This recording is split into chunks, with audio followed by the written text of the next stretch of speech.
안녕하십니까. 교과서 읽어주는 남자 김영선입니다. 오늘 우리 역사 수업 26번째 시간 함께 시작하도록 하겠습니다.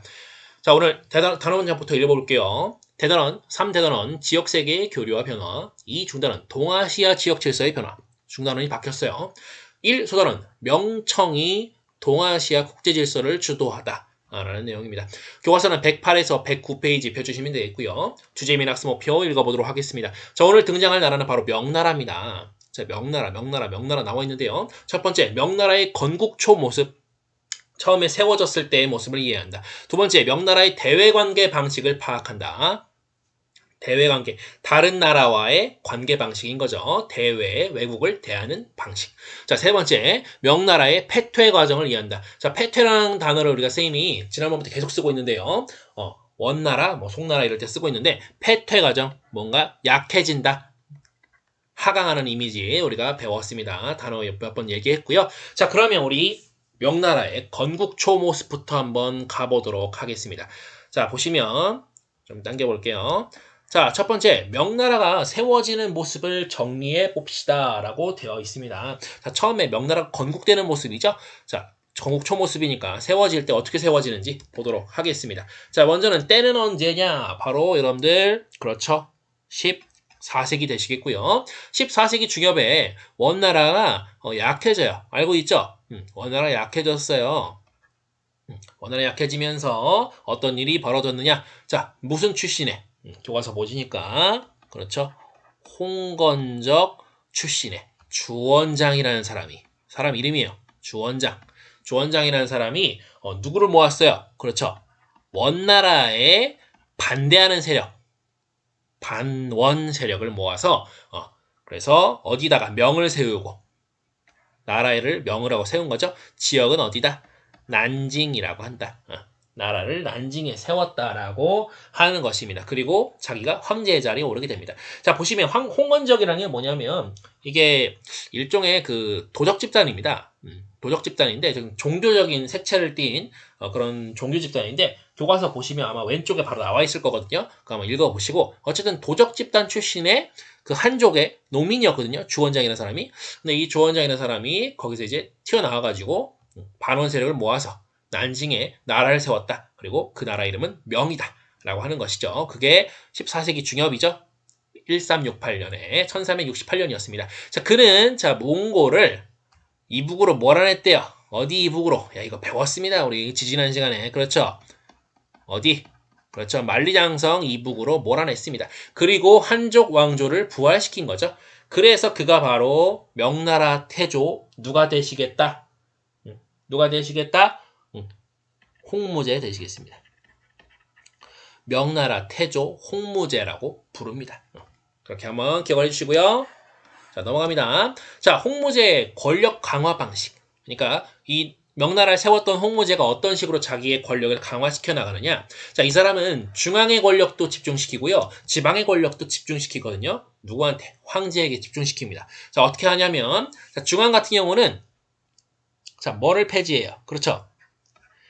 재상제도. 우리가 지난번에 송나라 얘기할 때 재상이라는 단어를 쓴 적이 있어요. 뭐냐? 신하들 중에 가장 우두머리 되는 사람. 황제보다는 하나 알아야지만 모든 관리들, 모든 신하들 중에는 가장 우두머리인 사람을 재상이라고 했어요. 그런 재상을 두는 제도 자체를 없애버리는 겁니다. 야, 니들은 그냥 신하지. 신하들 중에 무슨 우두머리가 있어? 말같지도 않은 소리가 있어. 내가 우두머리다. 라고 하면서 모든 권력을 황제에게 집중시키게 됩니다. 그리고 성리학을 관학으로 삼았다라고 얘기하는데, 자, 성리학이라는 건 뭐예요? 송나라, 특히 남송 때 주희라는 사람이 창간한, 뭐라고 해야 될까? 만든 그런 학문이라고, 유학의 일종이라고 말씀을 드렸습니다. 자, 근데 그것을 관학으로 삼았다. 관학이라는 것은 나라의 학문이에요. 나라에서 인정한 학문입니다. 성리학이 우리나라의 학문이다, 대표이다 라고 얘기하는 겁니다. 근데 이 성리학이 어떤 특징을 갖고 있냐면 그때도 얘기했어요. 위와 아래를 정확히 나눕니다. 나는 황제, 너는 신하. 나는 아빠, 너는 자녀. 이런 식으로 부모와 자식 간에 혹은 황제와 신하 간의 그런 뭔가 상하 관계를 굉장히 명확하게 구분 짓습니다. 그런 학문이에요, 성리학이. 그러니까 누구한테 유리하겠어요? 당연히 황제한테 유리하죠? 위에 있는 사람한테 유리하잖아요. 그런 학문을 관학, 나라의 학문으로 삼았다는 것입니다. 그리고 그 관학으로 삼은 성리학으로 이걸 치르는 거죠. 공무원 시험, 과거제를 치르게 하는 거죠. 그래서 자 이런 것들을 보면 성리학이나 과거제 이런 것들은 전부 다 한족의 전통을 회복하려는 그런 노력으로 볼 수가 있어요. 왜냐하면 이전까지는 무슨 나라였어요? 그렇죠. 원나라, 몽골족의 나라였잖아요. 그래서 얼마나 힘들었습니까? 그 몽골 제일주의에 의해서 저기 뭐 생목인보다 더 낮았어요. 그러니까 외국에서 온 이들보다 더 낮은 취급을 받았단 말이에요. 뭐 한인들이나 남인들이라고 불리면서 그래서 한족 전통을 회복하려는 그런 노력을 보였다고 볼 수가 있겠죠. 자, 중앙은 어쨌든 이렇게 볼 수가 있겠고요. 지방으로 가시면 자, 농촌에서 토지 대장, 조세 대장을 작성했다고 하거든요. 근데 여기서 말하는 대장은 뭔가 우두머리 대장을 말하는 게 아닙니다. 여기서 말하는 대장은 장부예요. 책입니다. 책. 뭐가 적혀 있는 책이냐면 이 토지는 누구 것인가? 라고 써 있는 그런 것들이 정리되어 있는 책이고요. 조세대장은 여기서 어떤 세금을 얼마나 어떻게 걷었는가? 누구한테 걷었는가? 그 세금 거둔 책임자가 누군가? 뭐 이런 것들을 적은 게 조세대장입니다. 자, 그래서 이런 것들을 작성을 해서 뭐를 실시했다? 이를 바탕으로 해서 이런 제도가 나오거든요. 이갑제를 실시했다라고 나옵니다. 자, 이갑제 같은 경우는 여러분들 그 교과서 왼쪽 페이지에 나오는데 그 표현이 좀 이렇게 나와 있을 거예요. 뭐 주변에 110호를 일리로 편성하여 조세 징수와 치안 유지를 담당하게 한 향촌의 자치 조직이다. 뭐 이렇게 하는 엄청나게 어려운 표현이 나와 있는데 어쨌든 이런 이갑제를 통해서 하려고 했던 것은 결국 황제권이 강화되는 거다. 뭐 이렇게 표현을 알아두시면 되겠습니다. 이게 여러분들 그 세계사 과목이라고 그 고등학교에 가시면은 이 리와 갑이 각각 뭔지가 나오거든요. 네, 그거는 나중에 한번 살펴보시고 지금 일단 이런 제도가 명나라 초기에 실시되었다는 점 정도만 알아두시면 되겠습니다. 자, 그리고 이게 더 중요할 것 같아요. 지금은 자, 백성을 교화. 여러분 교화라는 것은 뭔가 가르치고 좀 그 서양사의 개념으로 치면 약간 계몽 같은 거예요. 너희의 몽총함을 내가 좀 이렇게 계도시켜줄게, 깨우쳐줄게 이런 느낌이거든요. 근데 아주 똑똑해지면 안 됩니다. 그냥 다만 나의 내가 너희를 다스리는 그런 은혜를 베푸는 거야. 이걸 좀 니들이 알아야 돼. 그러니까 나한테 충성을 다해. 이 정도입니다. 자, 그런 교화를 위한 뭔가를 반포합니다. 6가지 유학적인 가르침을 반포하는데 그걸 육유라고 합니다. 그래서 이런 것들을 통해서 향촌사회, 즉 지방에 대한 통제를 중앙의 통제를 강화시켜 나갔던 거죠. 자, 그 육유의 내용이 뭐냐? 바로 이겁니다. 자, 육유라는 겁니다. 자, 부모에게 효도하라. 우더른을 공경하라. 이웃과 화목하라. 자손들을 잘 교육하라. 자신의 일에 최선을 다하라. 나쁜 짓을 하지 마라. 홍무지가 반포한 6가지 조항, 유교윤리입니다. 육유라고 하는데 좋은 얘기죠. 이런 걸 통해서 아무튼 이게 되게 착한 도덕적인 얘기잖아요. 근데 이런 거를 통해서 지방에 대한 통제를 강화시켰다는 것이 또 핵심이 되겠습니다. 자, 그럼 넘어가서 자, 명나라의 대외 관계를 우리가 좀 보도록 하겠습니다. 자, 명나라의 기본적인 대외 교류책을 보도록 하겠습니다. 자, 일단 명나라는 여러분들 다음 페이지 넘어오셔야 되는데 기본적으로 해금 정책이 해금 정책. 바다 해자에 금할 금이에요. 금지한다는 거야. 바다로 가는 걸 금지하는 거예요. 누가? 민간인이. 그러니까 나라의 명을 받지 않은 사람이 바다에 나가는 걸 금지하는 겁니다. 즉 해상 무역을 금지했던 겁니다. 그래서 주변 국가는 어떤 형식을 통해서 교류하게 되냐면 여러분들 여기 중요한 표현이 나오거든요. 조공책봉이라는 게 나와요. 조공책봉. 이게 뭐냐면 세상의 중심이 명나라라는 거죠, 일단. 그리고 그 주변에 누가 있냐? 뭐 조선이 있고 뭐 일본이 있고 하면 여기에 다른 나라들이 조공을 바칩니다. 조공을 바쳐요. 그러면 명나라는 뭘 해주느냐? 여기에다가 책봉을 해줍니다. 책봉을 해주는 거예요. 자, 무슨 말이냐면 여러분들 아이돌들한테 뭐 조공을 바친다. 혹은 뭐 아이돌들이 역조공을 팬들한테 뭐 바친다. 뭐 이런 얘기 하는데 아무튼 선물을 바친다 그런 느낌인 거예요. 내가 너보다 당신이 나보다 위에요. 내가 그걸 인정해요. 하면서 선물을 바치는 걸 조공이라고 하거든요.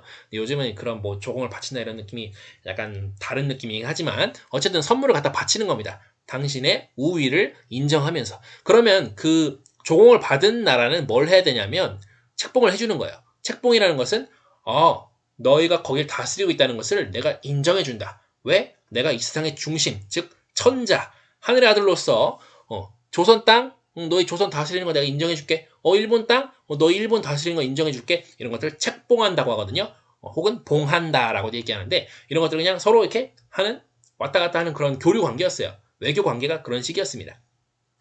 근데 이게 왔다 갔다 하는 게 그냥 이렇게 선물을 갖다 바치기만 하는 게 아닙니다. 조선이나 일본에서 선물을 갖다 바치면 사실 명나라는 그 체면이 있잖아요. 그 체면을 차리려면 받은 것보다 더 많은 걸 줘야 됩니다. 그래서 조선이나 일본에 책봉하면서 더 많은 그 상위국의 면모를 보여주는 그런 선물을 또 주는 그런 체제를 갖추고 있었던 거죠. 그래서 그걸 우리가 조공책봉 체제라고 하고요. 이게 뭐 명나라 때만 있었던 건 아닙니다. 근데 이런 형식을 통해서만 교류를 했다는 거예요. 명나라는. 다른 때는 민간인들이 해상무역하고 왔다 갔다 하고 했는데 이 명나라 때는 그런 것들을 허용하지 않고 조공책봉 형식, 즉 공적인 관계를 통해서만 교류를 허용했다는 겁니다. 그리고 한 가지 더 여기 접수고 싶은 게 조선 일본어 선생님이 여기 이미 썼는데 사실 여기에 같이 들어갈 게 바로 베트남입니다. 자, 그래서 베트남 등의 각국은 정권의 안정과 경제적인 이익을 위해서 명나라에 조공을 하게 됩니다. 근데 여기 베트남도 끼는 거예요. 베트남이 위치적으로 한 여기쯤 있었을 텐데 여러분들 여기 있는 이 네 개 나라 있죠? 베트남, 중국, 그리고 여기는 뭐 한반도라고 할게요. 그리고 여기 일본. 이 네 나라가 나중에 여러분들 고등학교 가시면 동아시아라는 과목으로 나올 겁니다. 그 과목에서 다뤄지게 될 거예요. 그래서 지금 배운 것보다 더 자세하게 내용이 좀 나올 겁니다. 이렇게 한번 참고로 알아두시고요. 자, 그리고 대외 관계 좀 더 넘어갈게요. 자, 영락제로 가도록 하겠습니다. 자, 영락제로 가시면 영락제의 대외 정책. 자, 영락제 같은 경우는 그 명나라의 세 번째 황제예요. 3대 황제입니다. 자, 3대 황제인데 자, 이 사람은 어떤 일을 하게 되냐면 일단 대외 정책, 다른 나라를 대할 때 어떤 식으로 대하냐면 일단 천도합니다. 천도는 뭐예요? 수도로 옮겨요. 어디로? 그렇죠. 난징에서 베이징으로 천도하게 되고요. 그리고 여기에다가 성도 하나 건설합니다. 그 자금성이라는 성인데 교과서 그 108페이지 아래쪽에 보면 나와 있는 그 성이 자금성이거든요. 거기에는 그 크기가 제대로 안 나와 있어요. 엄청 크다고 합니다. 못 가봤어요, 쌤이. 가봤으면 이렇게 막 약간 뻥도 섞으면서 얘기를 할 텐데 가보질 않았으니까 뻥도 못 섞네. 아무튼 엄청 크다고 합니다. 그 사진으로는 다 나온 게 아니라고 해요. 자, 그리고 이 사람은 이 영락제는 직접 군대를 이끌고 몽골을 수차례 공격합니다. 원정, 멀리 정벌을 나섰다. 원거리 정벌도 나섰다. 몽골을 때리러 한 겁니다. 자, 그리고 뭘 하냐? 정화 함대를 동남아시아 인도양에 파견해서 뭐를? 그렇죠. 조공국. 그러니까 아까 위에서 말했잖아요. 그렇죠. 우리 명나라에 조공하는 국가들을 베트남, 조선, 일본에 국한시킨 게 아니라 더 확대시켰던 겁니다. 뭘 통해서? 정화 함대를 통해서. 정화가 사람 이름입니다, 여러분. 정화가 그 영락제의 명령을 받고 거기 조공국을 확대하러 여기저기 나간 거죠. 그게 바로 여기 나와 있는 겁니다. 이 지도거든요. 조금 더 확대해 볼게요. 정화의 함대가 여기 이제 시작을 쭉 해가지고 중국에서 시작을 해가지고 여기 지금 동남아시아 지역도 인도네시아 지역도 쭉 훑어서 뭐 인도 여기는 뭐 엄청나게 지금 가고 있죠 지금. 여기는 사실 아라비아 반도예요. 호르무즈 이쪽은. 이때 뭐 여기저기 티무르 왕조 우리가 배웠던 거 있고요. 요 메카 우리가 아는 거 나왔어요. 그쵸? 여기는 아프리카예요 지금. 아프리카 지역까지 진출을 하게 됐습니다. 자, 근데 여기서 또 중요한 게 뭐냐면 많이들 그 회자되고 하는 게 이 배 크기예요. 정화의 배가 왼쪽입니다. 좌쪽. 왼좌. 그리고 바스코다가마 기억납니까? 신한로 개척 얘기할 때 그렇죠? 바스코다가마 희망봉 돌아가지고 인도양까지 갔다고 하던 자, 그게 우측의 배라고 합니다. 이게 바스쿠 거. 이게 정화 거. 얘들아, 그 명나라의 스케일을 알 수가 있죠? 엄청나게 큰 배였던 겁니다. 이 원정 나갈 때 엄청난 비용을 보였다고 해요. 돈도 많이 들었겠죠? 자, 아무튼 이게 명나라의 대외관계 방식이었고요. 또 넘어가 보겠습니다. 자, 근데 이랬던 나라가 명나라가 쇠퇴합니다. 나라가 약해져요. 왜 약해지는지 보겠습니다. 자, 명나라의 쇠퇴 과정을 정리해 봅시다. 돼 있는데, 자, 명나라 중기 이후에 북쪽에서 누가 자꾸 막 깔짝거려요. 그게 누구였냐? 몽골입니다. 몽골족이 막 와갖고 자꾸 막 공격해요. 왜냐면 그 전에 그 영락제가 몽골을 많이 때려놨잖아요. 몽골이 화가 났겠지. 그래서 그 몽골이 또 공격을 해오고요. 또 동남쪽 해안엔 누가 오느냐? 왜구가 옵니다. 왜구. 왜나라 도적대가 옵니다. 근데 이 왜구가 저기 일본에서 처음에는 왔다고 하는데 나중에는 그 왜구에게 재산을 잃은 완전히 그냥 패가망신한 그런 사람들이 어민들이나 농민들이 스스로 왜구처럼 변장을 해서 다른 어민이나 다른 농민들을 또 털고 다니기도 했다고 합니다. 비참한 삶이죠. 서로 죽고 죽이는. 자, 아무튼 이런 북쪽의 몽골, 동남쪽 해안의 왜구 이것들이 명나라를 계속 공격하는 이런 상황을 이때 뭐라고 불렀느냐? 북쪽의 오랑캐, 북로, 남쪽의 왜구, 남외, 북로, 남외라고 불렀습니다. 북로, 남외. 자, 그리고 1592년도 뭔가 익숙한 연도인데요. 이때 조선이 잇따라 위기를 겪게 됩니다. 근데 거기에 원조, 이거는 무슨 뜻이냐? 이거는 도와준다는 겁니다. 글씨가 왜 이러죠? 도와준다. 누가? 명나라가 조선을 도와줬다는 거예요. 근데 너무 많이 도와주다 보니까 심각한 재정난에 빠져요. 그리고 재정난을 극복하기 위해서 세금을 아주 가혹하게 뜯어갑니다. 자기 나라 그 농민들한테. 그래서 그 농민들이 각지에서 봉기, 즉 반란을 일으켜요. 반란이에요, 반란. 봉기. 반란입니다. 자, 그리고 누가 이끄는 농민군이, 그렇죠? 이자성이라는 사람이 이끄는 농민군이 베이징을 점령하면서 명나라가 멸망하게 되었습니다. 이게 바로 명나라의 패퇴 과정이 되겠습니다. 자, 오늘 우리 여러분들 명나라에 대해서 우리가 좀 알아봤는데요. 오늘 마지막으로 이 학습지와 함께 비공개 댓글에 남겨주셔야 될 단어는 바로 명나라 중기 이후에 명나라가 겪었던 그 북쪽에서 누가 쳐들어오고 남쪽에서 누가 쳐들어오고 하는 그 단어가 있거든요. 그쵸? 그 단어 있죠? 북쪽에서는 이 오랑캐가 쳐들어와요.